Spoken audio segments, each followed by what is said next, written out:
Repunk is a game all about exploration. You've been sent to Mars because all the drones have failed.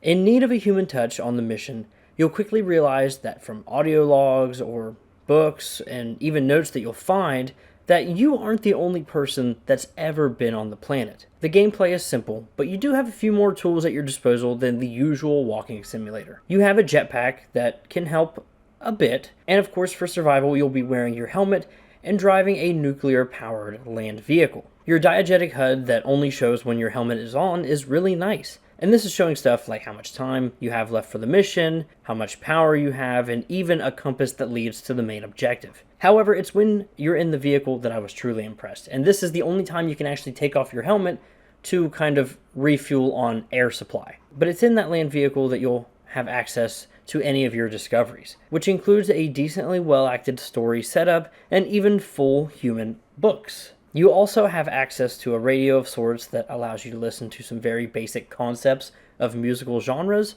but in my opinion, only one of them ever fit the atmosphere of the journey that you're on. Maybe that's just me though.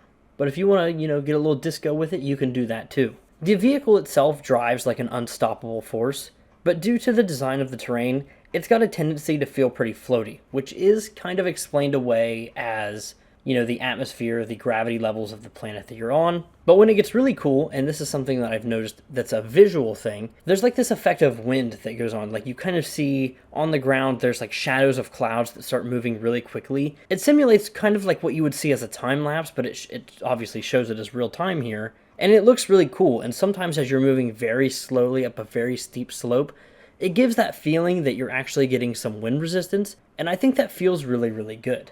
Driving around the terrain is probably my favorite aspect of this game. I know it's called a walking simulator by right, but driving around is the true function of this game. You can go pretty much on any surface, assuming the vehicle is actually able to get up that surface. And if you, flip or whatever, the game obviously has measures in place to where the vehicle always rolls over, you're never going to be stuck. And in that way, the game feels like a very polished experience. There are little markers on your map inside the vehicle to take you to points of interest, but along the way you're going to see things like statues across the world, and some of these points of interest, I've got to say, could have used a little more flair in my humble opinion, but there are some key storylines and key points to the multiple ending nature of this game that do get really interesting.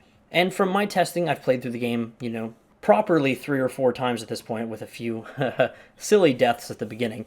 I actually do enjoy a lot of the outcomes and story premises here. One of my biggest points of positivity I can say about this is that from the few cutscenes there are and the little lore bits that you do get, and even dialogue at certain points, I will say that there are choices of some endings that you can get where you actually get into dialogue.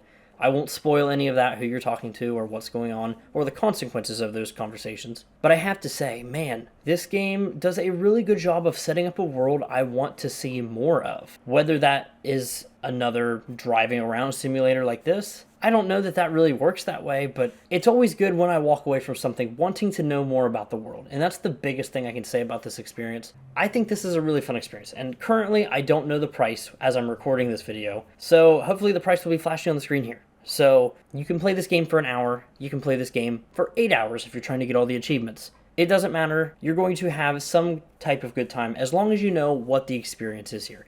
And it's exploration at its heart. And while I think there could have been some better rewards for certain exploration points, the voice acting for any of the audio logs was always really well done.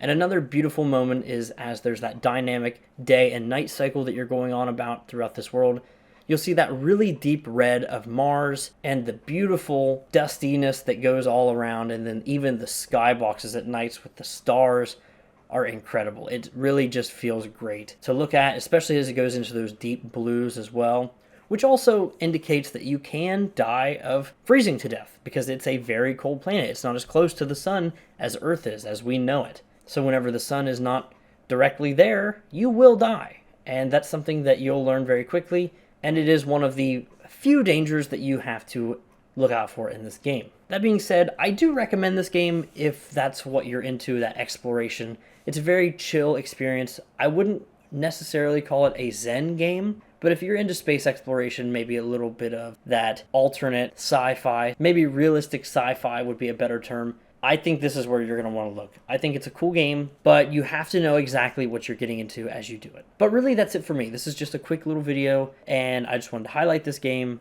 It's been something I've been following along with on Twitter for a little while now, and I enjoy it. It's a very polished experience overall, and I'm really excited to see what the developer does next. So thank you so much for watching this video. My name is fallinghurts. If you like quick videos like this, or even longer form videos, consider subscribing. All right, bye.